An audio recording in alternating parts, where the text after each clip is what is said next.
Are you struggling for consistency in your sim racing? Does your iRating look like a roller coaster? If so, we have good news for you. The way to get more consistent is to first understand what you're doing differently than the professionals. And VRS is the answer. With our competitive subscription, you will have the telemetry, setups, tutorials, and everything else you need to fully analyze your driving. Our data packs and the ability to compare your driving with the best in the world will show you exactly where to adjust your inputs, change your driving line, and shave seconds off of your lap times. And our powerful and precise Direct Force Pro wheelbase and precision pedals are being used by some of the world's best drivers. All these champions agree that VRS hardware is not just the best on the market, it's also priced well below the competition. So if you're looking to upgrade to direct drive and the best pedals in sim racing, VRS is your answer. If you want to get better, get faster,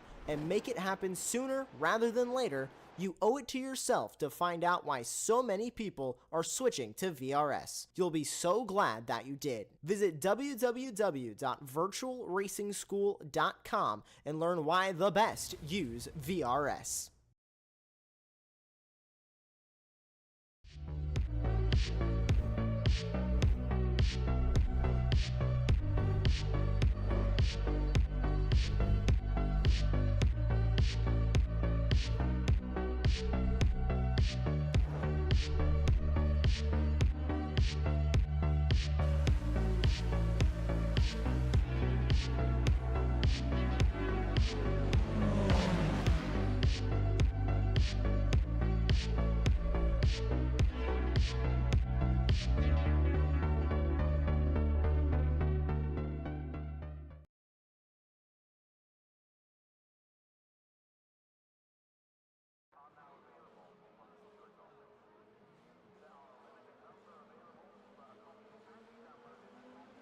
Well, good evening, everybody, and welcome back to the Apex Racing Academy F4 Championship. My name is Ron Mullins. Alongside me here in the commentary booth is Aaron Smith, and in the virtual production hall we have our old buddy Joshua Wilkie. Tonight we're here for round 9 of the season at Sebring, a very historic track in real life, as well as one that's used in the sim quite a lot. We've all driven on at some point, so it's a pretty well-known quantity to a lot of these drivers, but still not an easy track either. There's plenty of sections at this circuit which has those new 3D curbs as well that'll catch these drivers at. So Aaron, to pass this on to you, would you say that Sebring is one of the more challenging circuits that we visited so far this season?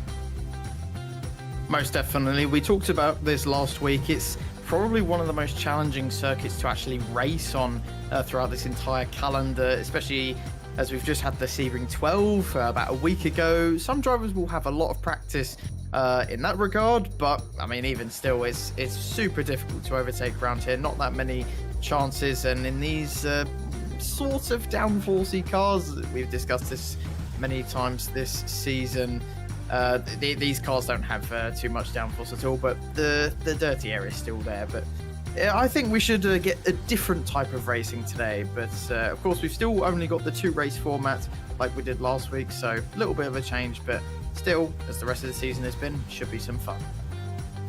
I think now that we're coming towards the end of the season, it will put a little bit more pressure on these drivers, so mistakes may be aplenty here. There's plenty of trouble-ridden sections here at this track. I was doing some F4 AI races earlier on in iRacing today, and I'll tell you, there are quite a lot of trouble spots, at least from my experience as a not very good sim racer. I'm better as a commentator than I am as a sim racer, that is for darn sure, but turn 1 was really tricky, having to negotiate those bumps. That's a real pain in the butt. Trying to get slowed down and try not to lock up going into turn number 3, a little bit tricky as well. We saw that come to blows. I think that was 2022. Actually, no, that was 2023, where that was a big spot towards the end of the real-life Sebring 12 hour. Then you've got the hairpin turn 7. That's going to be used by plenty of drivers heading into this race as a fantastic overtaking opportunity, one of the heaviest, if not the heaviest braking zone on this entire lap. Then you've got turn 10 right into turn number 11. That's also a very tricky section as well. Then you've got tower turn 13, and also you got the final final corner, Sunset Bend.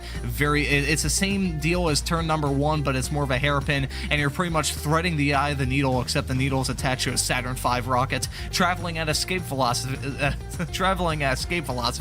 heading into Sunset Bend. So that's a really tricky corner to try and nail. So there's a lot of trouble we're in spots here at this circuit. Aaron, what do you think is going to be the hardest corner if you're one of these drivers? I wouldn't necessarily say there is a hard corner, but more the circuit of the track, and that's going to be the Le Mans section, which in these types of cars, these very low to the ground, downforcey cars, very, very tricky, very easy to mess up, and you have to get your line spot on through there, as of course leads on to the back straight, which is one of the better overtaking opportunities on this track. Very good for slipstream, but the Le Mans section, if you use a tiny bit too much curb, you could either end up with a slowdown or you might bottom out as well, but it's going to be tricky. If I had to pick one corner specifically, I'd say Tower. It's really easy to mess up, easy to go deep, but it's a challenge all round, Sebring, and one that the drivers should enjoy. Now, I mentioned it a little bit earlier, we are in the dying stages of this season, round 9 of 10, so after tonight there will be only one race left to go. So with that, the points are incredibly important. I think we'll run through those right now. We are going to start off with some of the heavy hitters in the Pro-Am category. You can see Asker Larson at the front there, 657 points there, only 5 separating himself and Jelt Heldorn there in P1 and P2. That is incredibly close between those two. Aaron, you pointed it out all season long that Pro-Am is your championship fight of choice, and right now we're seeing it there. Only 5 points separating the two drivers at the front there, and then Alexander Michelson in P3, Van Dalen and Luan Holt rounding out the top 5 in the Pro-Am standings. I think we may touch on AMs here next. I think we had a small little slight issue there loading the Pro-Ams. I will say the Pro-Am's incredibly close fight, so I can't really blame it for looking at those first, because that's incredibly close at the front of those standings here. Again in AM as well, only 11 points separating Tim Runn and Lucas Labinson in coming into the final 2 races of the season. Jay Walsh there, pretty good third there. He's, I wouldn't say entirely out of it, however, he is definitely on the back foot coming into the last 2 races of the season, currently P3. Then Nick Polliard in 4th and Gian Zootwell there rounding at the top 5 in the AM category. And Aaron, now we gotta move on to the heavier hitters, the pros. Been a bit disappointed with this championship at how dominant Vetty Wellen has been at the top. Did have a bit of a tricky race last time out in Mugello, but I mean, he's nearly 100 points ahead. He's just been top of the top this season. He's been very, very dominant. Had a couple hiccups here and there, did not turn up for the first round, and is still leading by around 80 points from your last season's championship winner, Theodor Bergersen, who has jumped up significantly since last round, since some people didn't turn up, and it was just a very tricky round for a lot of our drivers overall. But I think it's pretty obvious who's going to be the championship favourite in the pros this season with only 2 rounds left. That is, yeah, it's a massive gap. I think the fight for second is going to be the big one, only 6 points separating those two. And here's the team standings. This is a pretty big blowout, if we're being honest. Alpha Esports, if they leave this round with, I believe, 250 points, they will be the team's champion from this season over Wave Italy Racing, who, I mean, with Vetty Will Manuel, they have been a dominant force. They've been a force to be reckoned with. But Alpha Esports, just in terms of the numbers they have been able to carve out a massive gap there at the front. Touching on the pros, we looked at it a little bit earlier. The gap between those two is 81 points, I believe. If I'm not mistaken, it's 120 points that a driver would need to have to lock up the championship in any of the categories. So it would be a pretty big uphill fight if Vetty Wellen wants to try and seal the deal here and win the Season 3 Apex Racing Academy F4 Championship, along with some of the prizes that we have on offer for the champions in both the, well, in all 3 classes, the pros, the pro-ams, and the am categories. And he's looking good right now, currently at the front of this qualifying session with about 3 minutes left to go. Just looking at some of the drivers who are in qualifying right now, it looks very cluttered, as some drivers can't seem to decide whether they want to have that advantage with the slipstream or not, as well in there, just getting overtaken by, just going to have a quick look who that was. That was a Heldorn trying to squeeze his way through. Might have been on a lap, but Yeah, this track is one that me personally, I would just want to be by myself in a qualifying session. I don't think the pros. I just think the pros outweigh the cons outweigh the pros in terms of the slipstream in this qualifying session, because you're only really getting it at two parts of the track, the main straight and this back straight that we're coming towards now. The rest of the track, of course, is quite long. In these cars, it's 2 minutes, over 2 minutes long. So I just don't think the slipstream is worth it in a qualifying lap. Going to be a bit different in the race, but like I said before, it's very, very difficult to follow here.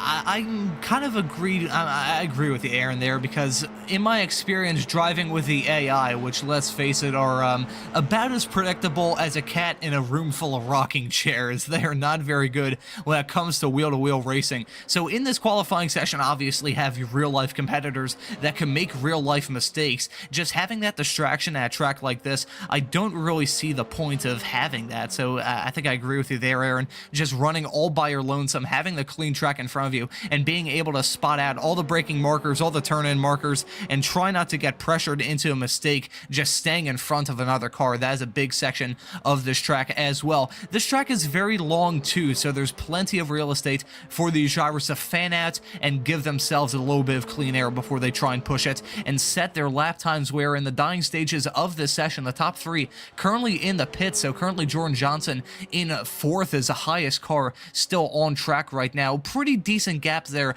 up towards the front. Wellen currently leading over Heron by 0.365 of a second. So that's a pretty good margin there at the front of this qualifying session right now. And Aaron, you mentioned it earlier on in this broadcast, we don't have the heat races that we grew accustomed to in the early stages of the season, where we'd have 2 heat races, then a B main, then an A main final race where the points would actually be rewarded. Here we've just got the 2 heat races. It's very similar to the format that we had last time out at Mugello, and that produced some pretty interesting racing, but also some more spread out fields than we saw there throughout the rest of the season. So Aaron, do you think that's going to carry over here to Sebring? Do you think the field is going to be spread out a lot more? I definitely think so. I mean, we're seeing in qualifying right now the huge gaps that we've got already. Again, difficult to follow, and this is a pretty tough track, 2 minutes long. It's just going to cause those huge gaps, but I believe we're ready to go racing, and I'll hand the grid over to you, Rob. Alrighty, we're going to get the starting grid, and yet again it is Vetty Wheelman Wellen at the front, 202.015, a good lap time from him. Archie Heron starting alongside in P2, fantastic qualifying for Loritzen there in P3. Jordan Johnson in 4th, Lewis Gordon in 5th, and then we've got Theodore Burgess, the reigning champion there in 6th, Gels Heldorn in 7th, Alexander Michelson in P number 8, Elvin Delaguedre there in P number 9, Tim Runn rounding out your top 10, my apologies, the top of the AM drivers, fantastic run from him.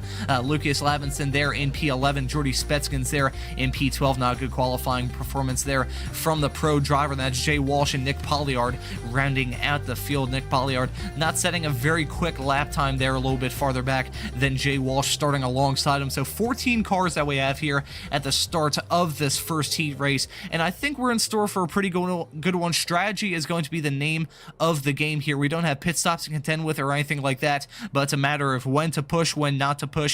You got to be cautious here, because we've seen in this series, I've probably said this about 100 times throughout the season so far, these drivers at times look like they simply do not fear death. So as long as these drivers can keep it clean, I think we're going to be in store for a pretty good race. You can see the drivers lining up here on the grid. We're going to get the start in just a few moments time as we're waiting for some more of these cars to line up on the start finish straight away. There's Vetty Wellen at the front. He's going to have that clean shot and the inside line heading into turn number 1. So as long as he gets a great run when the lights come out, he is going to be a man to beat. He is probably a little bit upset after how things went at Mugello last time out, so he's going to look to have some kind of redemption here at Sebring. We're waiting for the lights. The lights are going to go out, and after that, the drivers are going to be on their way. Pretty even keel start there from some of our front row sitters. It's Wellen getting a fantastic jump there to lead the field, heading down the start finish straightaway, about to come into turn number 1. I don't think Archie Heron is going to have the goal. He looks like he's going to try and go for a move around the outside. heading into turn number 1, just wasn't close enough. Didn't have the head of speed heading into that turn. Meanwhile, Lauritzen and Johnson are going side by side heading into turn number 3. Who's going to get out of there clean at bottlenecks heading into 4. So it's very lucky that all these drivers are getting through that section clean on lap 1. They got to take it easy, but they also have to race each other quite hard while all the cars are close to each other. It's a pretty clean start so far as they're going through 6 and about to enter turn 7. Oh, I nearly yawned. That was probably the most boring and sensible start we've had all season. I'm shocked. Well, let's see if we can make it more entertaining, going 3 wides down into the hairpin nearly. That definitely stopped me from falling asleep, as that was Lauritzen nearly getting absolutely mullered by, I believe this is Tim Rutten. Just really, really close racing between those two. It's Labinson, actually. Of course, the 2 AM drivers going at it as they have been all season. And it's advantage Tim Rutten at the moment as he leads the way in the amateurs. Lauritzen, who I accidentally mentioned, is a couple places up. He's a couple places down, though, currently sitting in 5th place. He had a really underrated qualifying. Didn't really get a shot of him. He qualified in 3rd place. He has improved a lot over the course of this season and should be a force to reckon with in future seasons, but didn't get the start that he wanted. But like you mentioned, it's still Wellen out in the lead. Archie wanted to go for that move, but it just wasn't on around the outside of turn 1 on this first lap. Still going to have oh my god, I'll already have my first having my tongue wrapped around my throat for the first time so far this broadcast. But you can see him weaving going down the Ullman straightaway. He's still going to be in that slipstream, so if he gets a great run here coming out of Sunset Bend, he's gonna have a fantastic side-by-side battle. As we see farther in the back, very close stuff between these 2 drivers, and their contact already. That's Jordy Spetskins going for a spin, coming around the final corner, slightly backs it into that outside tire barrier. I don't think he picked up too much damage from that, just a little bit of scraped carbon fiber for him, but not a good start there from the Dutch driver, who had a frankly terrible qualifying session, starting in the midst of a lot of the AM drivers farther in the back. We're going to take a look at a replay to see what in the world happened here to the Dutchman heading into turn number 1. I believe not turn number 1, turn 17. I believe he's going side by side. I believe that's Delaguedra that he goes side by side with. A little bit of netcode contact, I think, from my perspective. Maybe it was a little bit different for you there, Aaron, but it looked like there's a little bit of air separating those 2 cars. Still a little bit of contact. I think they would have made contact regardless, because you could see those 2 were fighting for the same piece of real estate mid-corner, but sadly there for Spetskins it ends in tears. Yeah, unfortunately, well, not quite tears. He is still in this at the moment, but just while we were watching that, I noticed that Lapson is actually out of the race. I'm not quite sure what happened to him, but of course, one of the top drivers in the amateur category is completely out of it. I think it was into turn 1. Degualeldre also has had a bit of an off as well, as he slipped down to 13th place. Not an ideal start for the Frenchman, but yeah, I did say it was a boring start. Well, I've eaten my words, haven't I? It's just gone a bit more chaotic over these last few laps. I was going to say, right as you're joking about yawning at the start of this race, hey, Formula 1 is next week, Aaron. Keep that in mind here. This series has been exciting all throughout this season, even with some of the smaller fields that we've been seeing towards the end of the season as well, and so does some rally action heading onto the Ullman straightaway coming out of Le Mans. That's going to sacrifice it. He's going to have a terrible run going onto this back straightaway. Now you can see Heron trying to pull out to get the move. We're riding on board with Jordan Johnson heading down the Ullman straightaway, heading into Sunset Bend, and you can see Heron gets a move done nice and clean heading into the final corner. Now we'll see if Jordan Johnson may try and go for a move here. He's gone winless so far this season, so I think if he wants to do it, the American would love a win here on home turf. He's now trying to get the move done on Wellen side by side, going down the start-finish straightaway. Now he's trying to get the move done on Heron. He's got the inside line heading through turn number 1. Manage the bumps, guys. Don't crash into each other. That is very important to keep in mind in the early stages of this race. They're still going side by side. Johnson is now going to have that inside line heading into turn number 3 and gets a move done, as does Wellen, who follows him through, and Heron drops down to P3. It shows you how quickly momentum could swing here in these F4 races.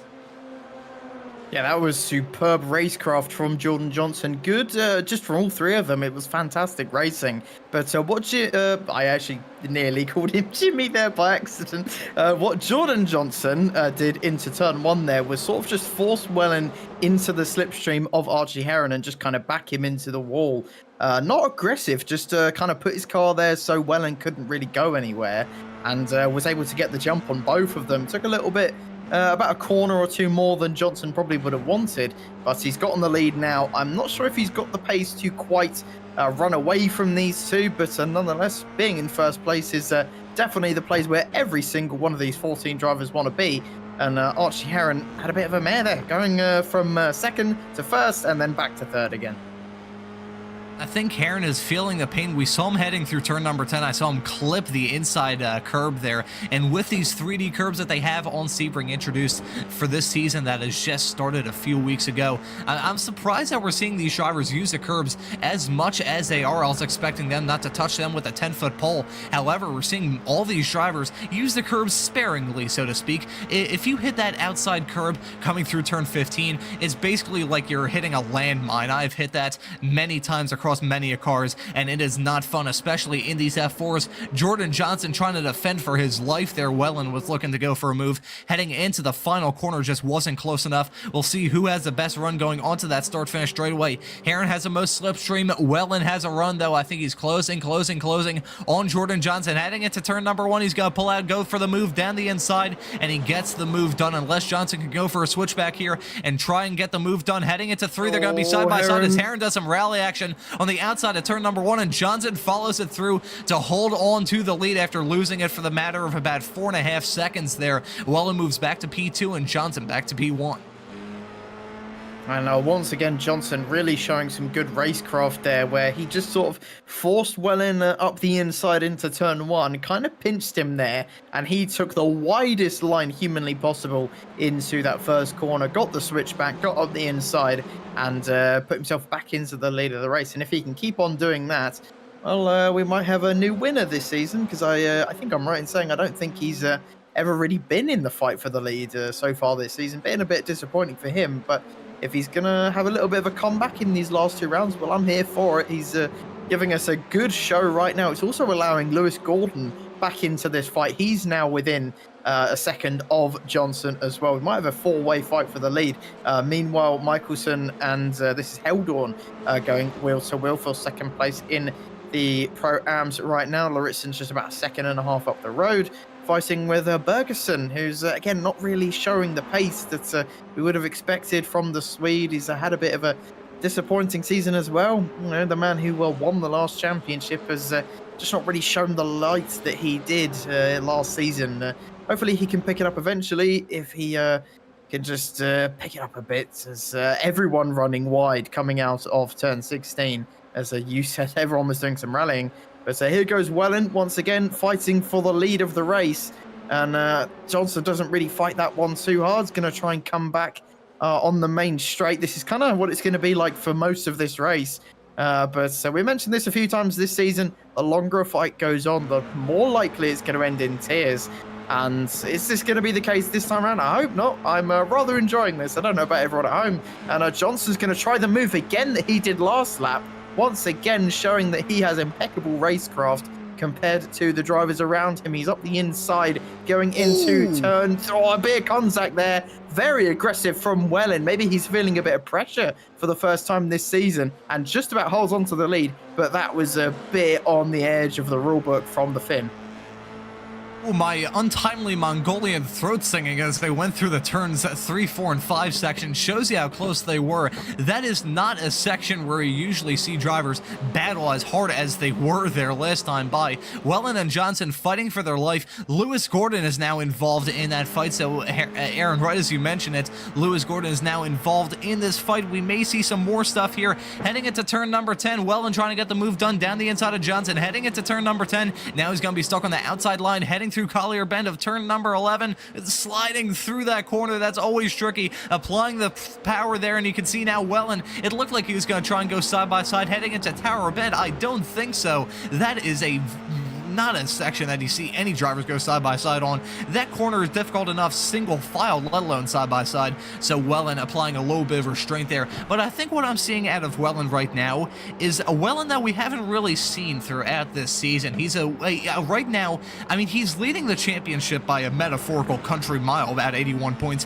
heading into this round. However, we're seeing a Wellen that is much more aggressive than we've seen so far this season. So this is going to be an awesome fight between Johnson and Wellen, and it's going going to continue now, going side by side down the Ullman straightaway, about to turn into Sunset Bend here, and keep an eye on Heron there. He may try and pick up the pieces if these two come to blows. Wellen sliding his way through that final corner, clears Johnson, heading out of the final corner and heading down the start-to-finish straightaway. And now Heron looking to pick up the pieces after Johnson did not have the best run in the world coming around that final corner. Now we'll see, will Johnson try and go for it again heading into turn number 3? He's focusing all his attention on having a great exit. However, this time by, he's stuck in the dirty air of Welland, so just not able to get the move done there. Couldn't carry the speed heading through 1, and sadly for Jordan Johnson, he's still going to hold on to P2. Still one of his best runs so far this season. However, it's not the position he wants to be in after leading this race for so long. We've got battles all up and down the field. I believe the battle for P6 is continuing as well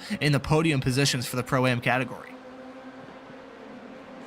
Well, I mean, this is going to sound a bit weird to say because Wellen has track position right now, but I honestly think it's advantage to Johnson. And the reason you say that is because, as you mentioned, it feels that there's something different about Wellen. He's being very aggressive and sliding a lot. And honestly, I think that's just down to the pressure. And this is the incident that happened between Spetkins and Degrel Eldre. It just looked like there were two cars trying to occupy the same space at one time, which of course, if you know physics, is impossible, and they ended up crashing into the wall, unfortunately for them both, and they're both pretty much out of it, as Spetkins has gone all the way back to the pit lane right now. But back to the battle at hand, I still think it's Johnson with the psychological advantage right now. He's definitely the one putting on the pressure, and honestly, I don't want Archie Heron to put any pressure onto Johnson. I want to see what this man can do. I've seen what Archie can do, and I know he's a spectacular driver, but we've not seen much of Jordan this season. Come on, Jordan, the American in this series, show us what you're made of at your home track, and possibly get a result to go with it. But we've just covered about half race distance right now. Welland's still in the lead and probably has the outright pace advantage, but I just think there's something about Johnson today. I think I'm going to root for him as the winner today. Definitely not biased at all, but he seems to just have backed off a bit over these past few laps, and it's just going to allow Johnson and Welland to just breathe a little bit so they can just calm down, reassess, because like I said, if you keep on fighting, it's just going to get more aggressive. You're both going to get more desperate, and it will probably just end up in you crashing, or someone else will get involved, and yeah, you'll just end up in a really, really big accident. So it's better that they just chill, calm down for a few laps, reassess, and bear in mind that they have a little bit of fuel and tires to worry about, considering it is a fairly long race for these Formula 4 cars. And well, I'm here for this battle, and I'm really, really enjoying it. This is a fantastic fight, and it may get bigger. You can see there in the back a shot. Theodore Burgess and Laritzen there are closing slowly but surely. I was going to mention in the early stages of this race, when we mentioned how Theodore Burgess had not had a good start and was running essentially in no man's land right towards the tail end of the top 5. I was going to mention how it wasn't a very good start for him. However, that man, that Swedish driver, one of the reasons why he won the championship last season here with these F4 cars, he may not be the best driver when it comes to pace. However, he is one of the best drivers when it comes to having patience behind the wheel. A lot of these drivers, especially we've seen with the pros, they have the red halo and they've been caught in the red mist quite a lot throughout this season. We've seen plenty of pro drivers make really stupid mistakes that were just completely unnecessary, going for really ballsy moves when they really just didn't need to. Theodore Burgess hasn't done that. We saw some very aggressive racing from him in Mugello. However, he was still quite cautious, you could say, and he brought it home in a pretty good result too. I think he finished P2 in Mugello, if I'm not mistaken. So Theodore Burgess running in a good spot right now, P5 overall, and we'll see him maybe get involved in this fight between now and the checkered flag. Jordan Johnson and Welland, it looked like they were bump drafting going down the start finish straight away. It shows you how hard these drivers are racing. But Aaron, you brought up a good point last lap about these drivers maybe taking it a little bit easy as we're in the midsection of this race. After the first 10 minutes and before the final 10. We may see in that 5-minute window these drivers just taking it a little bit easy. They may have a big pick there as well. You can see Lucas Labinson, who are taking a look at a replay. I believe there's a mistake from him coming through the hairpin. He was in the pits for the longest time, and ooh, yep, that's the reason why. I think he clipped the inside barrier and just barely keeps it at the outside barrier. However, he might have had a little bit of damage on the back end of that Formula 4 car, because I think that must have been some contact with that inside barrier. He was in the pits for quite a long ways and is nearly a lap down. You can see the gap between himself and Wellen is extremely close, so lap traffic may play a role in this pack for the lead. Honestly surprised we've got lap traffic at all. It's a very, very small field today, of course, and hopefully Labson will just let everyone through easy peasy. And I don't want this battle for the lead to be spoiled, because I'm enjoying it very, very much. So Labson, please just make this as easy as possible, and we can continue the fight at the front, because this is probably one of the best fights we've had all season, and it wants to go on for another 10 minutes. 4 cars separated by 0.8 of a second. That's what we want. Haven't really seen much attacking from Heron or Gordon so far. I think they're just biding their time, waiting for an opportunity. And I think Wellen is just starting to show his hand a little bit, showing his pace. But of course, that slipstream keeping everybody in check. I mean, look at the gaps between them all as they come down towards the final corner. Half a second separated by all of them at their peak. And it's just absolutely fantastic to watch. But as I said, not an easy track to overtake on, so that half a second kind of doesn't mean anything. But anyway, I'm here for it, and Johnson is putting on a spectacular show. Archie Heron as well, trying to look for an opportunity. Anything he can do. He wants to win this race, of course. So does Lewis Gordon. All 4 of these drivers want to. Who's it going to be? Like I said, I'm still putting my money on Johnson. I don't know about you, Ron. Well, I think as the resident American here on this broadcast, you would expect me to pull for Johnson. However, I'm just not too sure. I think we'll have to see how this field stacks up once they negotiate here this lap traffic. And you can see there Labinson doing a fantastic job. That's a sportsman roll from him, moving out of the way down at actually that was going through Big Bend there, turn number 6. It really is just one massive straightaway. There's really no car that has to lift coming through turn 6. So going down that not so straight straightaway there, that flat out blast, he just got out of the way, let them all through, and we'll see. Actually, if they held him up a little bit, it would have turned into a 6-car fight, in which case it would have been anyone's game. However, here, as they've now negotiated the lap traffic, which is probably going to be the only lap traffic they have to deal with in this race, with about 4 or 5 laps to go. I think we're at about 4 laps to go, if I'm not mistaken. That or the maths in my head are really doing me dirty here. I'm not too confident in Jordan Johnson. I think with the moves that he pulled off earlier on in this race, he may have overcooked his tires. I mean, he's still running a fantastic P2, and maybe he's just backing off a little bit, sandbagging perhaps in the later stages of this race before he just goes for an all-out assault with about 2 or 3 laps to go here. However, I may put my money on Archie Heron. He's been a very fast driver throughout the season. Oh, Wellen might have picked up a slowdown there. He pulls to the inside, and he's going to drop back like a rock.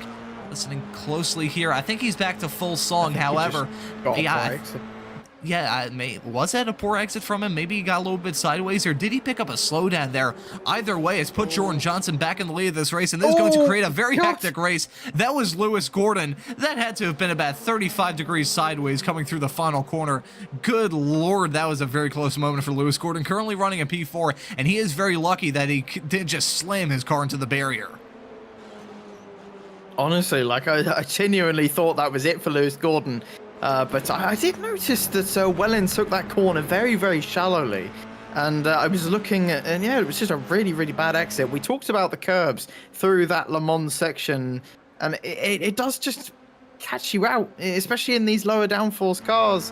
The lower suspension of these cars, it does catch you out. But here's Gordon going into this last corner, just a slight bump on that inside. You don't really use that part of the track often, so it's not surprising that there's a huge, speed bump at that part of the track, and he just had amazing car control, Colin McCree style, drifting it through that final corner. Props to Lewis Gordon. That was really impressive, and he's still in the fight for the lead.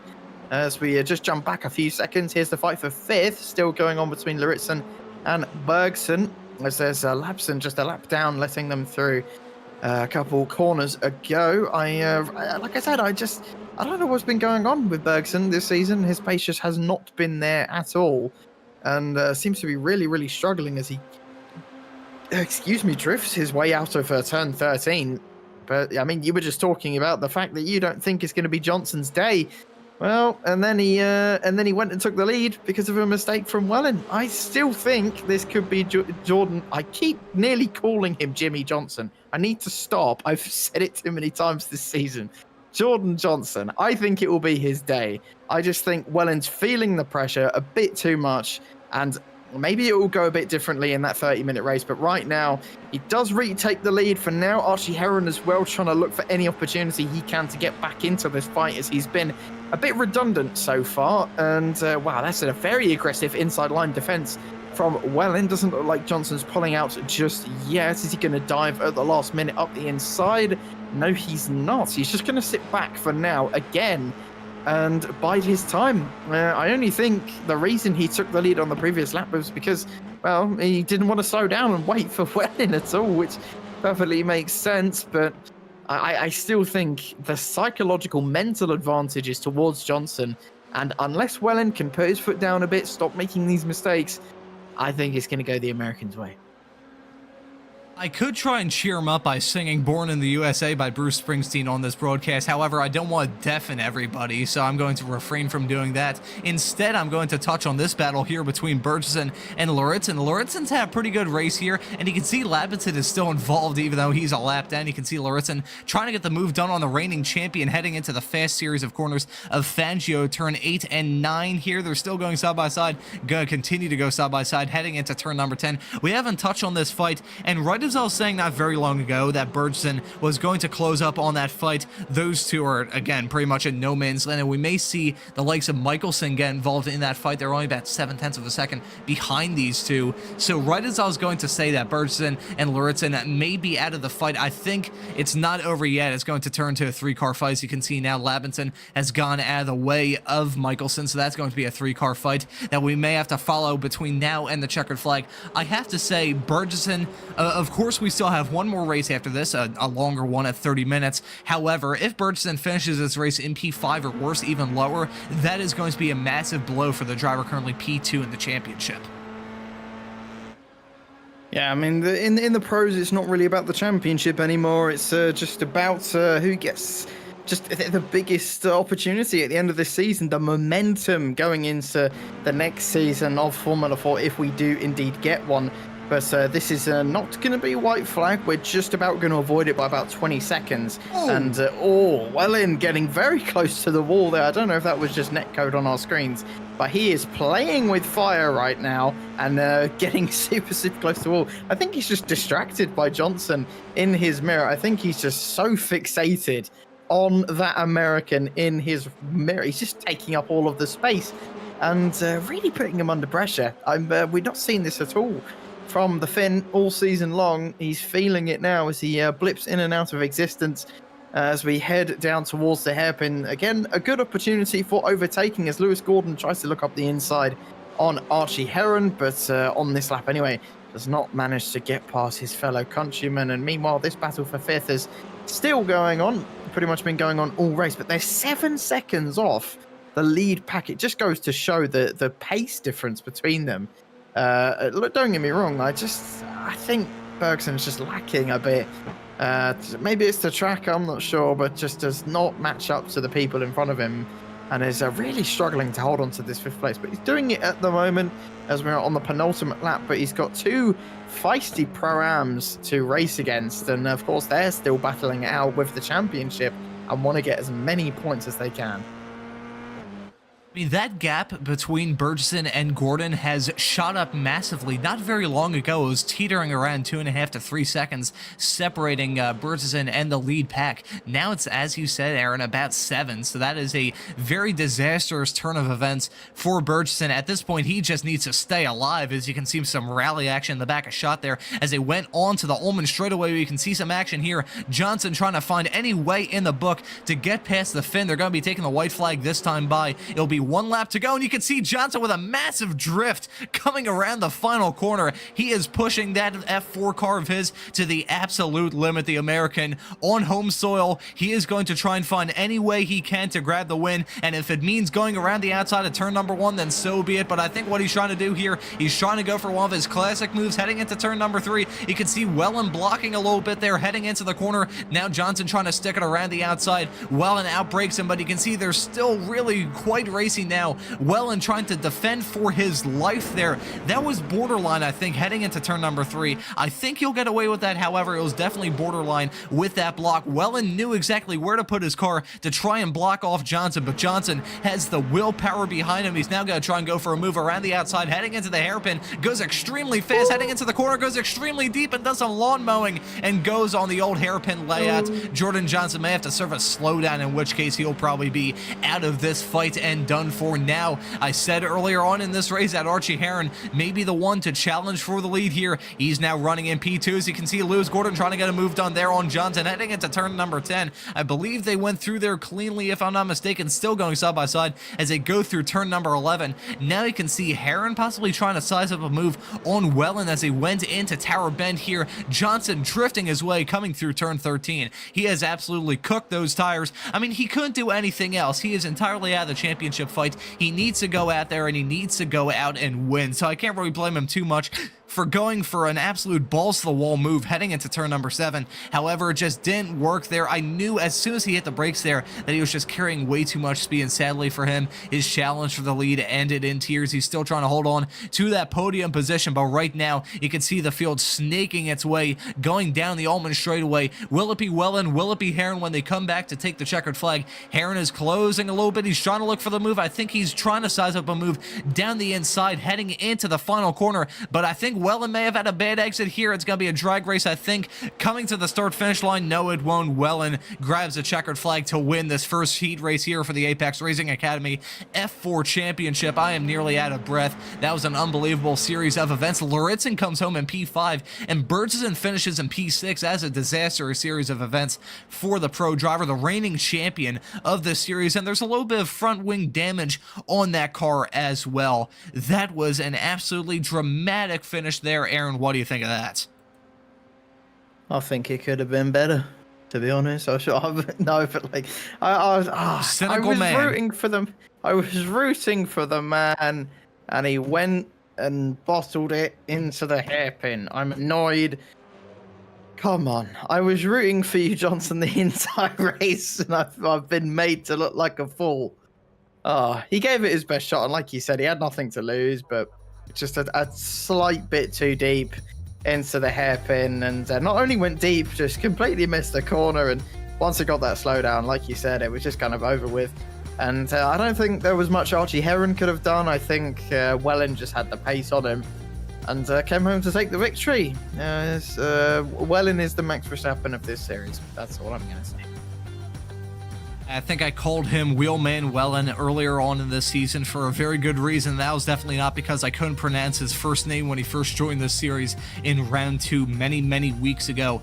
I believe what we may do is we may take a look at the results of that first race that we had, and I will point out something. Even though Theodore Bergson dropped back in the dying stages of that race, it isn't the end of the world for him. We're taking a look at the results from race number 1, and it's Vetty Wellen taking the checkered flag, Archie Heron there in P2. Jordan Johnson, he may be a little bit disappointed with how he finished in P3, but he was a standout star from that race, made it much more entertaining if he wasn't a part of it, and he runs at your podium in 3rd. Lewis Gordon finishes this race in 4th. Ask Luritzen there finishes in P5, the top of the Pro-Ams, and ahead of the pro of Theodore Bergson, who, even though he dropped down to P6, will start this upcoming race 2 from the pole, considering the top 6 are inverted in between these two races. That's Alexander Michelson in 7th, Jelt Heldorn finishing the race in P number 8, Tim Runn and Jay Walsh rounding at your top 10, with Runn being the top of the AM drivers. Shout out goes out to Jay Walsh for finishing P2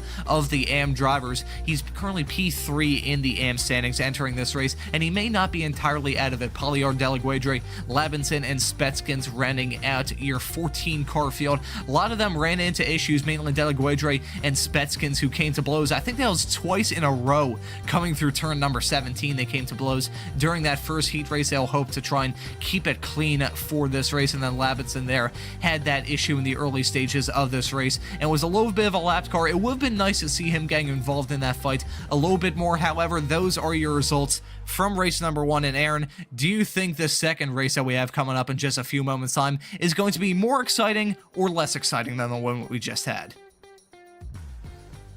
I think it's going to be more exciting purely for the fact that we're going to have just maniacs coming through the field and, yeah, just trying to get back to where they should be. That top 6 being inverted really does throw a spanner in the works. And it's going to be similar to like the race we had in Mugello, which, again, this second race, just because of that switched up grid, it provided some much needed entertainment, especially last week. And well, it was brilliant, and I can't wait to see what it delivers this time round.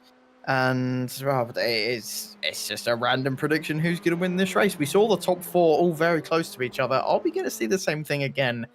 Not sure. There might be an incident here or there, but that's all about the first lap, isn't it? Who can make the most gains on that first lap? Best opportunity to do so, especially at a track like this. I think there are a lot of storylines that we need to follow heading into this race. The pros are going to be a big one. I believe if Wellen takes the win in both of the races here tonight, I don't think he'll seal the deal when it comes to the championship. However, he'll pretty much have one hand on that trophy when we head into the next round of the season in 1 week's time at Hockenheim. And this warm-up session that we just had, the calm before the storm, so to speak, is officially over, and now we can get into the main show, the big show, the second race, and that's going to be Theodore Bergson at the front, Luritzen there in third, Lewis Gordon, Luritzen there in second, Lewis Gordon in third, Jordan Johnson there in fourth, Archie Heron in sixth, and Vetty Wellen, the driver that took the checkered flag at the top of the first race. He'll be starting this race in sixth. That's Michelson seventh, Heldorn in eighth, Tim Runn and Jay Walsh rounding at your top 10. That's going to be Nick Polliard, Elvin Delaguedre rounding at your top number 12, and that will round out the rest of the field with Lucius Lavinson there and Jordy Spetskins rounding at the field. Alpha Esports, who I believe at this point have probably sealed the deal and are your team's champions. He will be, it will be interesting to see what he can do starting on the back row of the field. Usually we don't see a pro driver at the back of the field, but we'll just have to wait and see what this race has in store. Speaking of, we're waiting for the drivers to get those 5 lights, and once those lights go out, the drivers are going to be on their way into turn number 1, which they are now. It's a pretty good start there from the drivers all throughout this field. It's a clean start, I believe, so far, as I think we may be stuck in Cena Cam, at least from my perspective, maybe having a small little glitch from my end there, but they're going clean heading into turn number 1. So far, so clean for a lot of these drivers. I probably just jinxed it, though. Most definitely. And well, oh, there was a bit of a spin in the background. I think that was Labson going for another spin. He's had an absolutely awful day as the Danish driver. So really just don't know what's been going on with him. He's just been struggling so much here at Sebring, but it's still Bergson who leads the way at the moment. He's got Lewis Gordon behind him currently. Wellens had a decent start. Luritzen not so much. He's lost a couple places at the moment. This is probably the best opportunity they're going to get to overtake each other on this first lap, as they're all cluttered together down into that hairpin, but didn't really look like anyone went for anything at the moment, but a bit of a gap starting to form between Johnson and Luritzen, as that's Lewis Gordon going for the lead of the race. He knows he has the pace advantage and wants to get out in front as quickly as he can to try and get away from the cars behind that he knows are going to be a lot quicker than himself. But Bergson's fighting back and retakes the lead. And, well, again, Bergson doesn't have anything to lose, so he thinks, oh, why not? Let's just go back into the lead. I've got the opportunity. I've got the speed. And it's just the story, isn't it? All of these drivers have nothing to lose. We're coming towards the end of that season. And the only driver here who really does have anything to lose is probably Luritzen, who is just in front of the car that we're watching right now. And he's probably going to be a bit cautious, but the cars around him are going to be eager to get past. think that is a great way to describe the racing that we're going to have here. All of these drivers pretty much have absolutely nothing to lose, and they're going to push it to the absolute limit, still going side by side. I believe Lewis Gordon is going to take the lead heading through the corner. Oh, you can see Wellen going for a spin. Oh, very close there. I think he nearly made contact there with Archie Heron as he spun around like a top coming around the final corner there. Made contact. I believe he made contact, if I'm not mistaken, with Jordan Johnson, but the driver who we were going to say may have had one hand entirely on the championship trophy, leaving this round, is now on the back foot, running outside the top 10. That is a disastrous result there for Vetty Wellen, who's currently last of the drivers still on track. Lucas Labinson and Nick Polliard are back in the pits there, so currently only 12 cars still on track, and Wellen is a tail of them, about 6 seconds back of Lewis Gordon, who still leads heading into the hairpin. This upcoming time by, we didn't even get a chance to see the fairly textbook move he pulled off heading into the final corner. We may have to take a look at a replay to see the move that Lewis Gordon pulled on Burgess, who's now dropped down to P3 to take the lead of this race. As Heldner's now actually dropping back. He may have had a mistake coming through the hairpin. A very dramatic start, I must say, in the early stages of the second race. We were expecting this race to be a bit more dramatic than what we saw in race 1, and we have definitely gotten it so far, and there's a replay here of Lewis Gordon grabbing the lead. Well, Lewis definitely wants to win this race, and it still is a long race from here. There's plenty of opportunities to crash, as we've seen already with Wellen trying to go for a bit of an optimistic move. I definitely do not think that was on the cards for him at all, just a bit too far back. But very impressive from Lewis Gordon, and well, it's a bit difficult to say who's going to win this one now, as well, I mean, in situations like this before, we would say, oh, Wheelman Wellen won't come through and win the race. But, you know, last week, I think he was in a similar position, was very far down, and still ended up in the battle for the lead. So we could still see Wellen, although I have just seen him lose 2 seconds in the background. I think he might have picked up a slowdown, so maybe I have just jinxed him, and we won't see him as he is dropping like a stone. I don't know if it is a slowdown or whatever, but he's just lost 2 seconds on coming out Le Mans, so I definitely think that's probably a slowdown, and he's just not having a good race at all. Bit of a swipe there from Gordon, trying to block off Johnson, but wow, this is some fight that we've got on our hands now, and honestly, again, in racing, that is always a good thing. We love unpredictability. This is a replay of Vetty Wellen spinning around like a top. He just went for an absolute send, heading into the final corner, and just a little bit of contact there with Jordan Johnson. I think that was Archie Heron going around the outside that missed Wellen's spinning car by the matter of inches. He'll be counting his lucky stars and may have to buy a lottery ticket. I don't know if y'all have lottery tickets in the UK, but if y'all do, he definitely needs to buy one, considering how little air was separating Wellen's spinning car and Heron trying to go around the outside of him. Speaking of going around the outside, this is Lewis Gordon trying to hold off his move here on P number 1. You can see Jordan Johnson trying to get the move done, but you can see Lewis Gordon actually overshoots it heading into turn number 10. They're now going side by side, coming around turn number 11, and Johnson is going to have that inside line heading into Tower Bend. So I gotta imagine one of these drivers was going to back out. Neither of them do. I give a lot of credit there to Lewis Gordon. The fact he didn't back out until mid-corner, that's quite impressive from the driver, the number 177 car, that he was still involved in this fight. Speaking of involved in this fight,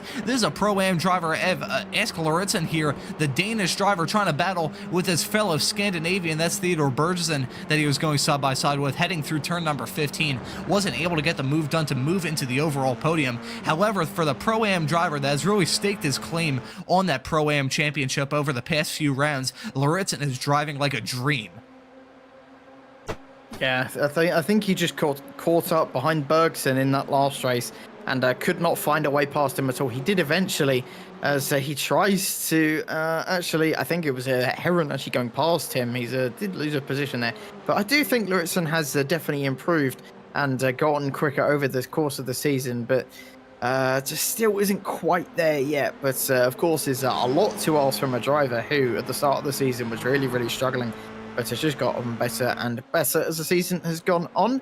And well, speaking of drivers that have got better as the season's gone on, we're watching the man in the lead right now. I don't think he's been in this position so far, really battling for it at all. But It's amazing to see drivers making comebacks in a season. It's one of the best things you can have just watching in any motorsport. But he's got a fair fight on his hands with his man across the pond in Lewis Gordon. They're getting super, super close coming out of that hairpin. And again, these drivers love to play around with netcode, and the iRacing gods are on their side today. They got really, really close to wheel contact. Bergson's trying to look for an opportunity as well. Lewis Gordon senses one up the inside. They make a bit of contact. I think that was front wing to right rear tyre, but they get away with it for the moment. But it's Johnson out in the lead. Gordon trying to go for a move on Tower. That's not a corner we see many people overtaking on, but Bergson gets the advantage as Gordon gets a really, really bad exit. But I think the Brits just about going to hold on. Heron's now trying to come through on the outside of Bergson. Very, very hard racing between all of these guys, and are getting very close to one another. But it's going to just settle down as we head through Le Mans onto the back straight, and it's just a game of slipstream now all the way until the last corner. I'm fairly confident saying that I don't feel good at all with the fight between Lewis Gordon and Jordan Johnson. Those two have been trading blows and racing each other extremely hard, doubly so considering we're not even 10 minutes into this race. As you can see now, Lauritzen getting passed here by Burgess coming around the final corner. He is trying to hold off on that top 5 position. For now, I think he'll hold off on it, just barely dropping down to P5. But getting back to the battle up towards the front, I just don't feel good about Johnson and Gordon. They have been racing each other quite hard, still racing each other hard as Gordon gets a move done coming through turn number 1. We saw Gordon and Johnson battle in real life, and it ended in absolute tears, even though they're teammates in the world of NASCAR. And Lewis Gordon and Jordan Johnson here in this series are battling and racing each other just insanely hard. We've seen these drivers nearly come to blows on about 5 separate occasions so far in this race, and we're going to take a look at a replay to see Gordon. He just had the slipstream run going down the start-finish straightaway, and just fairly textbook stuff. Heading into turn number 1 wasn't the most audacious move. It's still very bold going side by side in these Formula 4 cars going around turn number 1. So Lewis Gordon pulling off a fantastic move there to grab that lead, but still not over yet. You can see Jordan Johnson maybe trying to size up a move heading into turn number 10, and you can see Archie Heron right behind him, maybe trying to size up a move on the both of them. This is going to be a very heads-up fight between all of these drivers. Currently the top 6 separated by only about a second and a half right now. The top 7, Tim Runn has had a fantastic start so far. As you can see, Heron and Johnson going side by side heading into turn number 13 there of Tower. That is incredibly tense stuff between all of those drivers, and right as those two went side by side, I was talking about Tim Runn, who's had a fantastic race thus far in the number 377 car. The AM driver currently running at the tail end of this field in P7, and hey, if we see some chaos farther up the road, which could definitely happen between now and the checkered flag, we could see Tim Runn finishing in the top 5, which would be a fantastic result for an AM driver.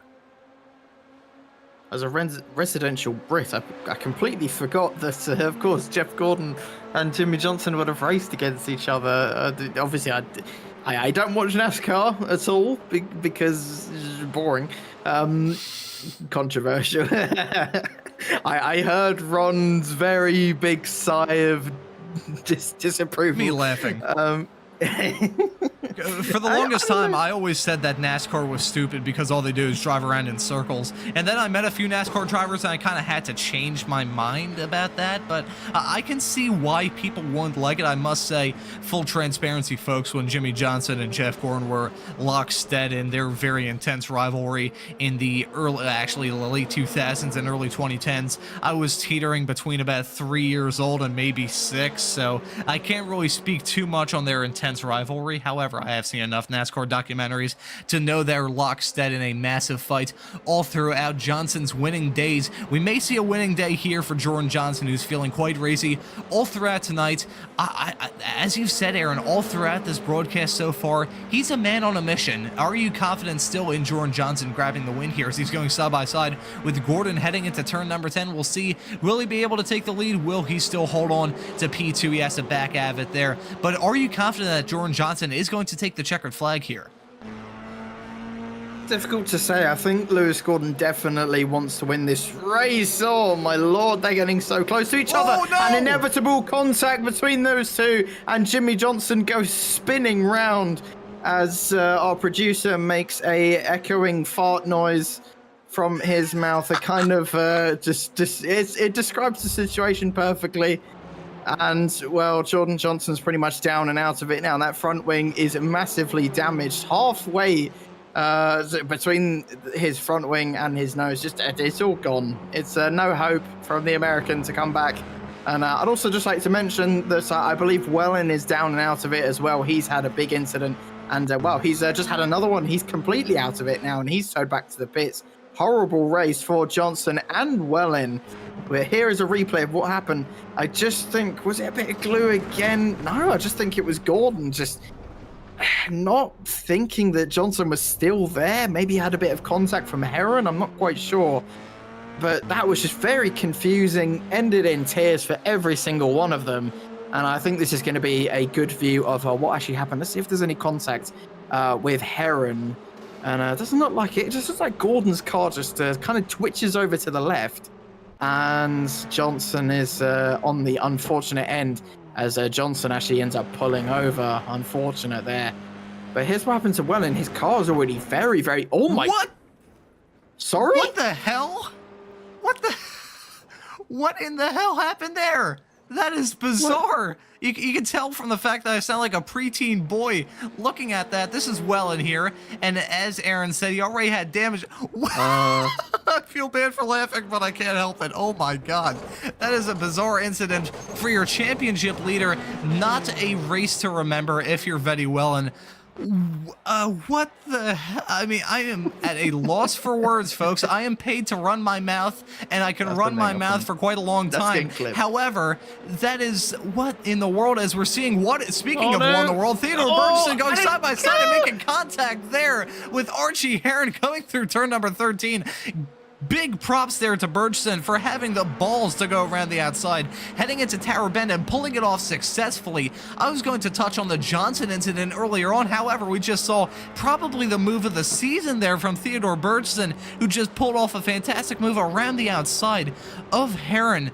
Coming through turn number 13, Heron has dropped back like a rock. As a result, honestly, with how chaotic this series of events has been over the past minute and a half, I don't even know, was that Heron? I think it was. I don't know, maybe my eyes are just playing a little trick on me. That or I'm hallucinating. Either way, Lauritzen is currently running in P number 3. As you can see, Bergson and Gordon going side by side, coming around the final corner.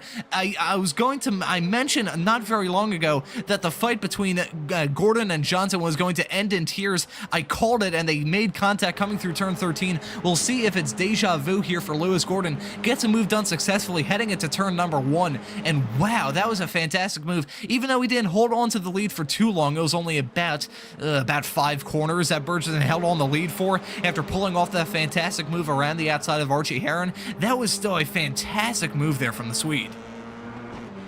I mean, I was sort of occupied with just deciphering why Wellen defied the literal laws of physics. Every time we went on that last lap through that same section, and I genuinely thought it was going to happen again.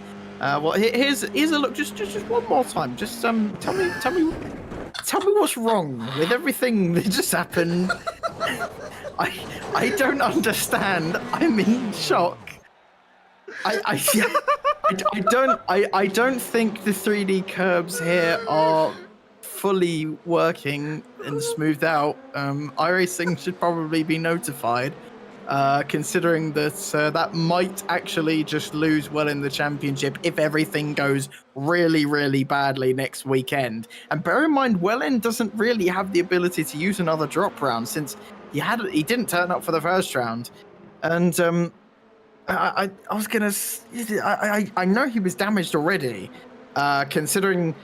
I was looking on the timing board and he was catching these guys very, very quickly. He went from 7 seconds to about 4, and I thought he'd be back in this fight, but then I think he got tangled up with someone else, maybe trying to overtake someone, and then just dropped back like a rock. He lost about 10 seconds, so I believe we might have found this. Don't know if the replay will be fully functioning, because, I mean, considering the things that have just happened, I don't know.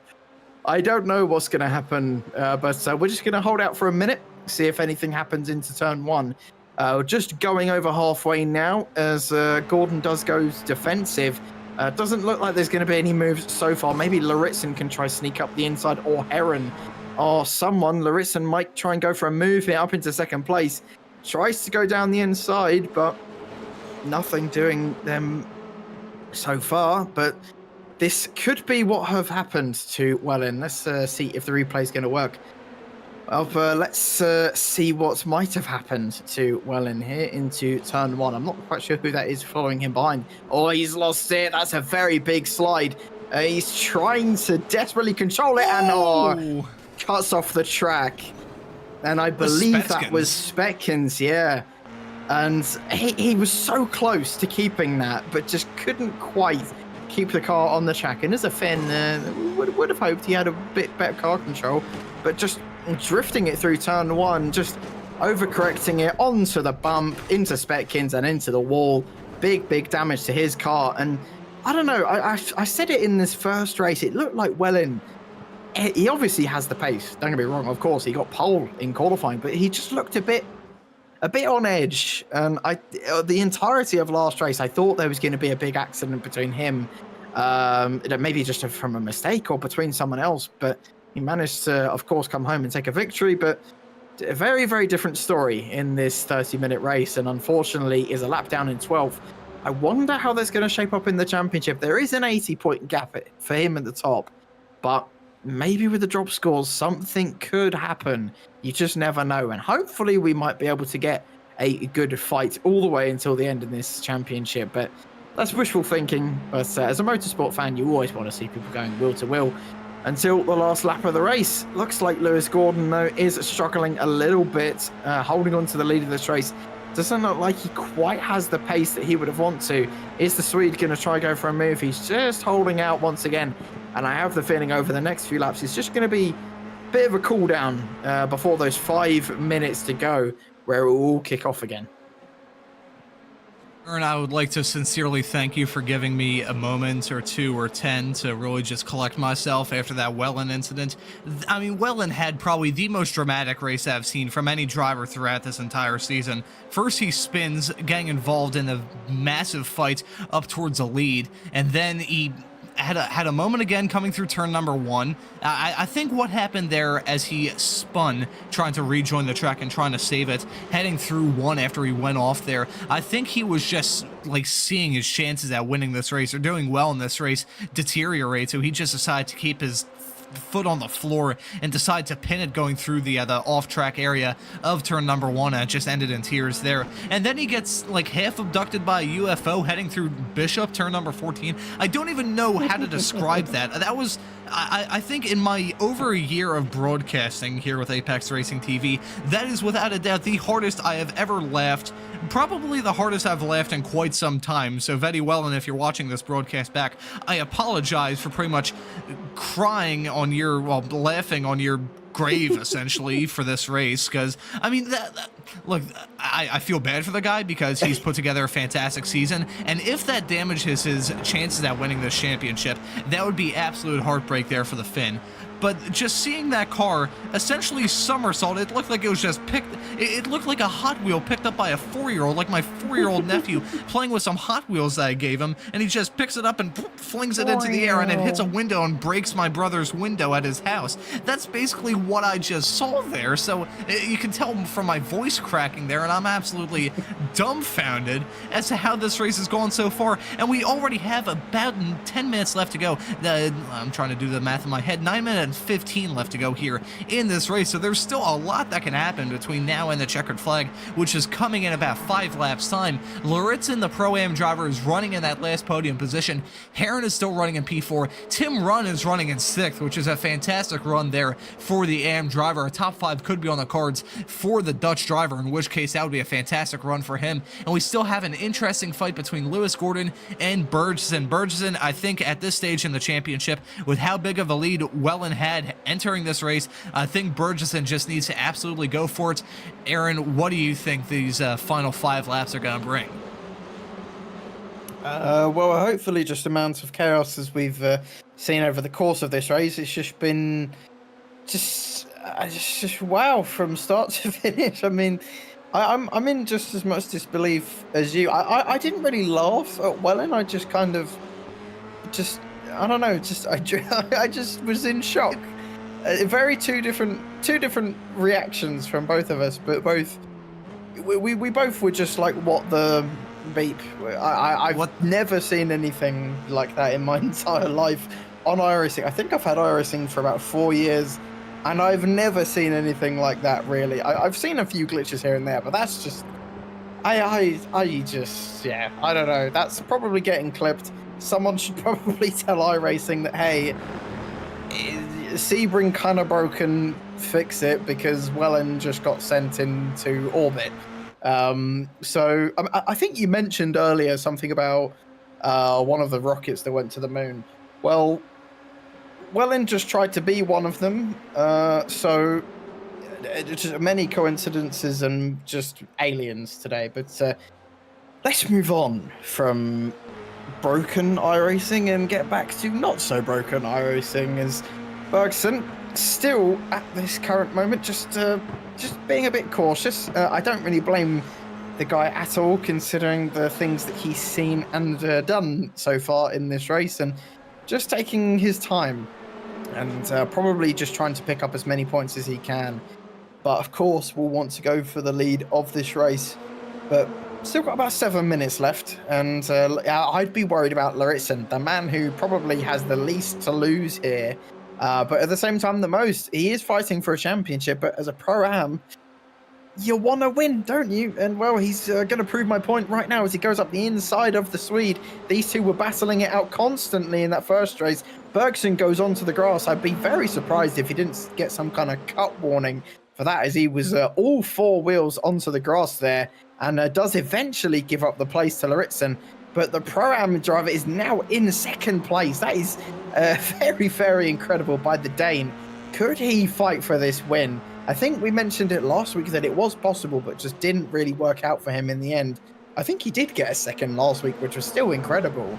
But he might be able to do it again. And, wow, that would be incredible for him. And, well, Bergson's going to try and stop him as hard as he can, as he also wants to win this race. Best chance of his championship that he can. Ends up back into second place, but the more these guys battle, it's just giving Gordon a bit of a buffer, and they do not want to do that at all. And it's just best that they work together for now so they can catch back up to the Brit before he gets too far in front. I think I've said this a lot throughout this race already, and I'll say it again. I don't have a good feeling about Lewis Gordon. He made that contact. Well, actually, I can't even say it wasn't major contact. There may be like a tiny little bit of a paint chip in the back end of Lewis Gordon's car. However, there isn't any like suspension damage there after the contact he had with Jordan Johnson in the early stages of this race. So I don't think there's any damage on Lewis Gordon's car. However, there may be a lot of adverse tire wear that may turn him into a sitting duck in the later stages of this race. We have 5 minutes left to go, 5 minutes left on the clock, and this is going to be some of the hardest fought 5 minutes of Formula 4 action that you'll ever see in the world of iRacing. 2 races left to go. After this, we have 1 round left, and that will be Hockenheim next time out. And I'll tell you what, based off the action we've seen so far today, you better tune in for that, because that's going to be just as chaotic and just as awesome to watch as we've seen so far today. So with the end of the season coming, these drivers don't really have the patience to not risk it. They're going to go for it. They're going to go for the dives. They're going to go for the sends. Burgess has pretty much nothing to lose. If he stays in P2, he's not going to have a good shot of winning the championship coming into the next round at Hockenheim. What Theodore Burgess needs to do, especially with Wellen running down in 12th, what he needs to do is just go for it. He needs that checkered flag. He needs wins. Really, I think the best way to describe what Theodore Burgess's track record should be coming into the final 5 minutes of this race: checkers or wreckers. That'd be my mindset. If I was in Burgess's position, I would absolutely push it between now and the checkered flag and try and grab that win. Lewis Gordon, who I believe has probably taken 1 or 2 checkered flags so far this season between the heat races and everything else, he hasn't won a lot this season. That is for darn sure. So I think he may be trying to prove himself, still running in the lead with about I'm trying to do the math in my head now again, about 3.5 minutes left to go on the clock. Lewis Gordon gonna try and push it and try and hold off on that lead. And then you've got Laritzen, who I think as a Pro-Am driver, even finishing on the podium is impressive enough, but he is sniffing the opportunity at a win. We've got a lot of storylines between now and the checkered flag. This is going to be a grandstand finish. Most definitely. I mean, we've got 6 cars separated by about 1.3 seconds. And not too far back is Heldorn as well, who's just about in it. And oh, God, did not see that coming at all. Bergson's now decided that this second to last lap is going to be it. He's going to try and go for it now. Very twitchy as we head through turn 1. And like I said, this is going to be the second to last lap. Only 2 more opportunities for any of these top 6 to go for these opportunities. Gain some places, lose some if they get it wrong. And, well, what's the stress? Who has tyres left? How much fuel do these guys have left? And it looks like Archie Heron has a bit of suspension damage. Actually, I don't know where he would have picked that up from, but he's about, I want to say, 25, 30 degrees all the way over to the right. Maybe about 40, stretching if there's something seriously wrong with that Formula 4 car. And again, I don't know where he would have picked that up, but it's just in front of us. Lauritsen's trying to go for an opportunity on Bergson. Doesn't quite make it work, as this is one of the more tricky corners. Turn 10 to get an overtake done, as heading into 11 and 12, it just kind of pinches on both of you, and you just have to give it up. And especially into Tower right now, it's definitely not an advised overtaking opportunity, as we saw with Johnson and Lewis Gordon, excuse me. It definitely can end very, very badly if you get it wrong. But as we head through Le Mans section, this is going to be the second to last time we head through this section. Who's it going to be on the top step? Is it going to be Lewis Gordon? Is it going to be Bergson, who might be able to maximize his chances of sneaking a second championship? It's unlikely, but it's not impossible. What is the Swede going to do? He's going to choose to not go for a move into the final corner, and every decision these drivers make is crucial. Meanwhile, Wellen has gained 1 place on the polyard all the way down in 11th. But this is going to be white flag as they cross it right now. Bergson goes towards the outside. I'm not sure this is going to be the best opportunity for him. He's going to have to try and do what Johnson did to Wellen, and it looks like he might be trying to do that. He's going to try and get the cutback, but has to watch out for Lauritsen on his inside. I don't think Bergson's quite got the launch that he would have wanted, and no, he has not. It's all as you were into turns 5, and, well, I still do not know who this is going to be. I really do not know. As we head through turn 6, Bergson has just dropped back a little bit. Every decision, like I said, it is crucial. Every corner, you have to maximize this if you're going to go for it. And I think, you said you weren't confident about Lewis Gordon, Ron, but I don't know. I think it could be going to him. It just looks like he might be the driver to be on the top step today. I think on this last lap, where it has mattered, I just don't think Bergson quite has the speed to close up and put Gordon under pressure. And while we were just focusing on this group up here, Michelson and Heldorn have been going at it. Rutten has lost a place to Rutten. And Heldorn is, of course, picking up those crucial points in the Pro-Am Championship, as Michelson and Lauritsen as well are getting some good points in today's race. But we're heading through this section just one final time. And this is the quick pass that was held onto Tim Rutten. I think this is down into the hairpin. Fairly textbook overtake from him. Nice. And late on the brakes, nearly overtakes Michelson as well. Now, that could have been interesting between those two, but I don't think he's going to be getting an opportunity now, although they are side by side heading into this last corner. But this is going to be what we're going to watch. The battle for first. Is Bergson going to go for it? Oh, Gordon tries to go defensive, but Bergson sends it up the inside, but gets out of control and spins. Theodore Bergson is out of it and spins at the final corner. Is it going to be Lauritsen taking it? I don't think he is. It's going to be Lewis Gordon, the Brit, taking the checkered flag and ending up on the top step of the podium here in Sebring. Fantastic stuff from the Brit. Lauritsen just got a bit out of shape when Bergson did as well. And, well, that was just... I don't blame Bergson at all for going for that move. It was just a bit too heavy, though, on those brakes. Just a bit too much, trying to get the car slowed down, and eventually the car just would not live with it. The back of the car stepping out, and eventually he drops all the way back down to 7th place.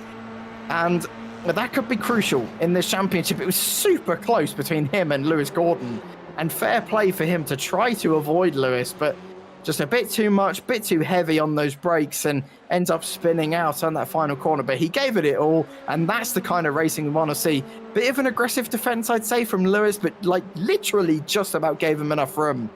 And well, fair play to Lewis, fair play to Lauritsen. They all gave us a fantastic show all the way to the end. And well, it's Lewis Gordon ending up winning, I believe, his first feature race of the season. So congratulations to him. Bad race for Wellen, Johnson, and eventually Bergson. That's going to shape up the championship a little bit. But wow, Ron, what a fantastic final race of today. Amazing. I think both races that we had were awesome from start to finish, and hopefully the viewers tuning into the stream here on Apex Racing TV can agree with that. We're just waiting for a few more of the drivers to cross the start-finish line, but touching back on that insane finish that we just had. Bergson, I said that he needed to go into the final 5 minutes with a checkers or wreckers mentality. I said checkers or wreckers, I didn't say P7. That is going to sting. He had a fantastic opportunity to try and claw and bite into those points there that Wellen had gained over him. Coming into this round, it was 81 points, separating the two of them, which after the 2 races, Wellen taking the checkered flag in the first one, and then race 2, him being abducted by UFOs. He went through turn 14. It was looking like Bergson, if he won that race, it would have been an awesome championship fight coming into the last round of the season. I think we're still in for a damn good finale in 1 week's time. However, I think Bergson might have cost him a better shot at the champion there, but I think all the cars have taken the checkered flag, so now we're going to touch on the results, and it's Lewis Gordon, shock of the world, taking the checkered flag there. I was thinking that Lauritsen was going to get. He had a fantastic run coming out of the final corner, was just too far back there, 0.2 of a second separating Gordon and Lauritsen as they took the checkered flag. Archie Heron with major suspension damage, which I think he got from Wellen's spinning car in the early stages of the race. He finishes this race in 3rd. That's Jelt Heldorn,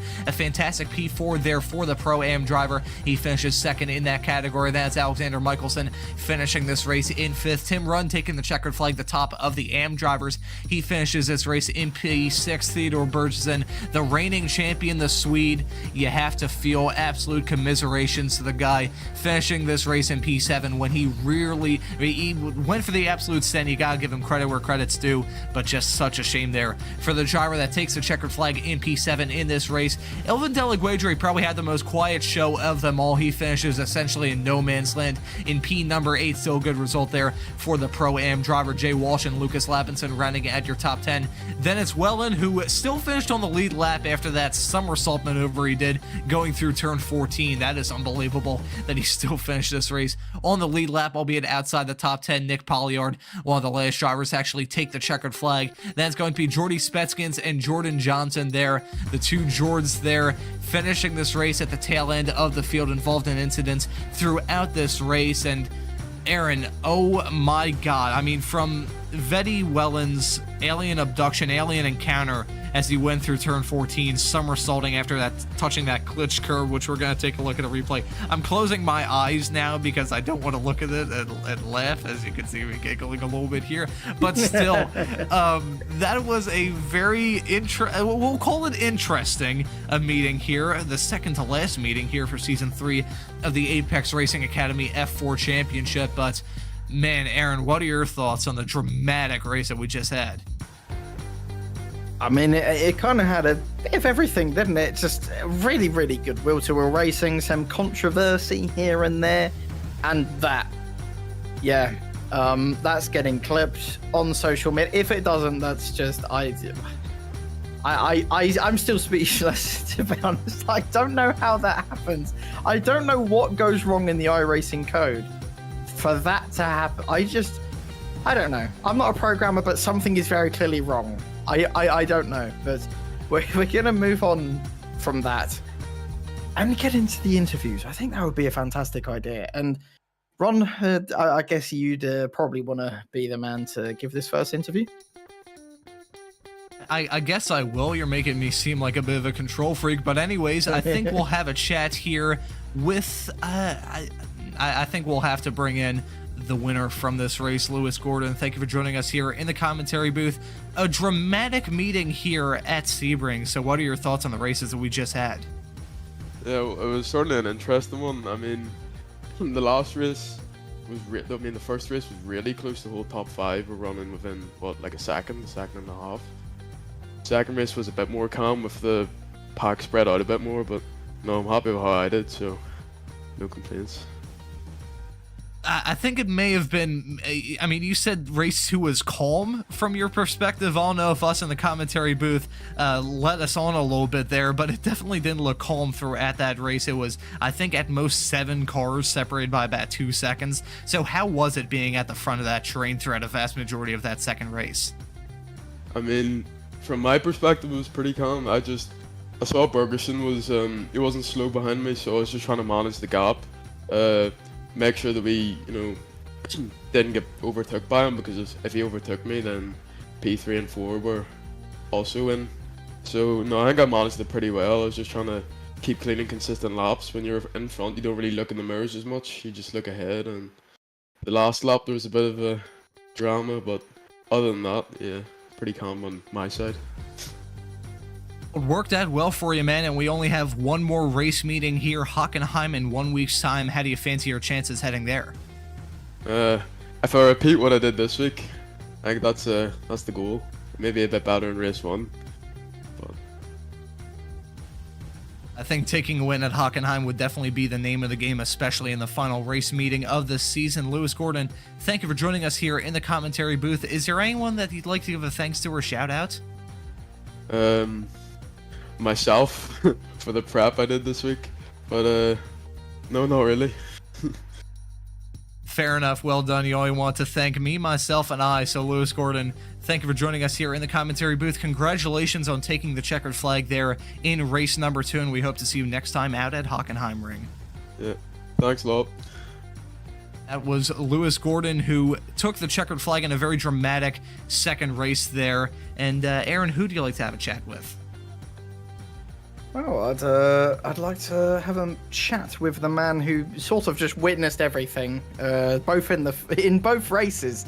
Archie, it's a pleasure to have you here in the commentary booth, and just talk us through today. I mean, that both races were just absolutely chaotic, and unfortunately, you weren't quite able to get on top of it. But I guess a podium in that final race was still a good feeling. I mean, race 1. So, 25 minutes. It was all about just keeping our nose clean, because I knew at the end we were going to have, the top 6 get inverted. So I just kept smart, kept on the back of Johnson the whole race, and just finished behind VT after Jordan making a mistake. But going into race 2, my thought of mine was just don't crash, because you're starting, P5, you can't risk it in that position, and that's what VT did. He risked it, messed it up in the final corner. But going onto the last lap, I just watched it all unfold. The Bergson going in, messed it up. I came through, got the podium. That's the main thing. More points towards the team's championship. And yeah, it looks like the team's championship is looking extremely comfortable for you guys at the moment. I think you have nearly a 300-point lead, which is just absolutely ridiculous. But I just want to ask this one question, because I believe you did have suspension damage for most of that feature race, and I was just going to ask you, where did you pick that up from? I went in on Bergson, it was quite a late move. I don't think I should have gone for it, but I went for it, and on the exit we just I hit his rear tyre, and my front just was dislodged for 15 minutes. So I just kind of just got to be smart about it and just drove. That's all I did. No overdriving. Just keeping it smooth, that's all. Yeah, I mean, I think you were driving nearly 40 degrees to the right for most of the race, so still come home on the podium is a very, very strong feat with a damaged car. But 1 round left in Hockenheim, and just what do you think? Do you think it's going to be another good race for you, or do you think maybe it's going to be a bit of a tricky one? I mean, as this round went, longer races, it's all about just being smart, but I think it will be harder. The tracks, I think it will be a better race because it's not as bumpy, but that also means there's going to be more people in a line, also more chance of just making mistakes and just getting taken out, to be fair. Yeah, I have to agree. The last time I did Formula 4 at Hockenheim, it didn't go well. So I'm expecting a lot of chaos next week. But thank you for coming and talking with us, Archie. And before you let you go, anyone you want to give a shout out to? Gotta be my teammate Geordie, because he was there the whole race. Just even though he crashed in both of them, he was always there, just giving me pointers, just telling me to keep calm. Oh, fair play to Geordie for being such a team player. But thank you, Archie, and fantastic result for you and the team, and hope to see you back at it again next week. Thanks.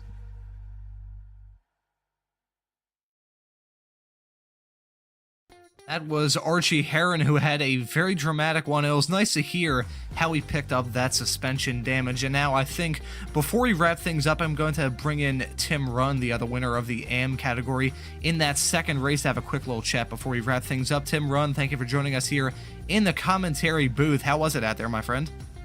Yeah, it was amazing tonight. I was not expecting to be able to stay behind the lead pack for so long, but them fighting and me having slipstream, I just could just stick my nose in the back of the train and just stay there for the entire race. We were thinking that Slipstream was the name of the game coming into this race. However, with only 2 real long straightaways pretty much back to back, was just staying in a train and being in that dirty air, was that actually hurting you throughout a vast majority of the lap besides those 2 long straightaways? No, at the end of the day, I was half a second, maybe like 4 seconds faster than what I would have been if I wasn't in that train. So if anything, it definitely helped me gain more points today than if I would have been at the back or if I would have been fighting in the train even. That's one good thing about these F4 cars, considering the front and rear wings are essentially wooden planks. They don't produce a whole lot of dirty air. However, coming into the next race at Hockenheim, the last race of this season, the slipstreaming is still going to be quite important there, and it's going to be an interesting race, I think, from our perspective. How's it going to be from your end as a driver? Yeah, for me, it's just going to be a matter of staying out of trouble, make sure that I finish ahead of my rivals and just take the championship home. You'll definitely be one of the ones we watch out for in the championship fights across all 3 of the categories coming into the next race at Hockenheim. Tim Runn, thank you for joining us here in the commentary booth. Is there anyone that you'd like to give a thanks to or shout out? Yeah, I'm just going to have to go with Mikkelsen at this point.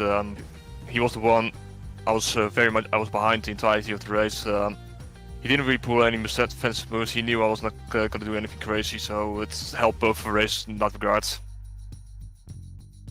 There you go, Tim Runn. Thank you for joining us here in the commentary booth. Fingers crossed you have a good round next time out at Hockenheimring, my friend. Thank you for joining us. Thank you for having me. That was Tim Runn, who took the checkered flag at the top of the AM drivers in, I believe, both races, if I'm not mistaken, and he is going to be the main force in the championship fight in the AM category. Now, Aaron, we have one more race left to go, the Hockenheim Ring, in 1 week's time. We asked all 3 of the drivers we had a chat to in our tiny little interrogations there over the past few moments, and I'll ask you as well, what do you think heading into Hockenheim? I mean, I don't know if I would have called them interrogations, but fair enough. But I'm just glad that these races are 1 week apart, because I need about a week mentally to prepare them, because right now, I mean, my room's a bit hot, but like my head is just like, it's very hard to take in everything that happens in these races, especially after the mind kerfuffle that was Wellens' incident. I still think something strange happened, something interstellar, like I don't know what happened with him, but other than that, I think Hockenheim is a fantastic track for racing. F1's proved that many times, and like I said, the last time I did F4 at Hockenheim, it was just ridiculous. I think I spun, crashed, ended up in 15th, and was still fighting for the lead on the last lap.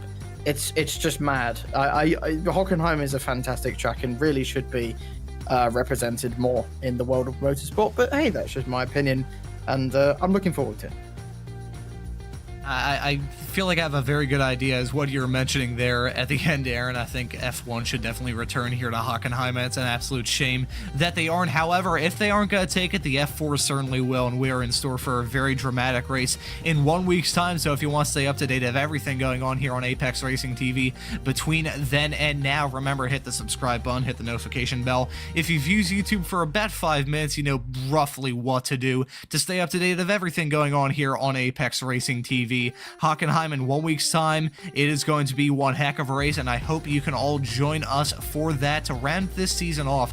But as for this broadcast and the encounters of a third kind that Wellen had, I think that'll just about do it. So for myself, Ron Mons, Josh Wilkie working all the cameras in the virtual production hauler, Aaron Smith, who will probably need a few Tylenol after the mind kerfuffle that he was talking about there, breaking down the race that we had, I think that'll do it. So take care, everyone. We'll see you in 1 week's time, and you better stay tuned because we have a heck of a season finale coming up for you in 1 week's time.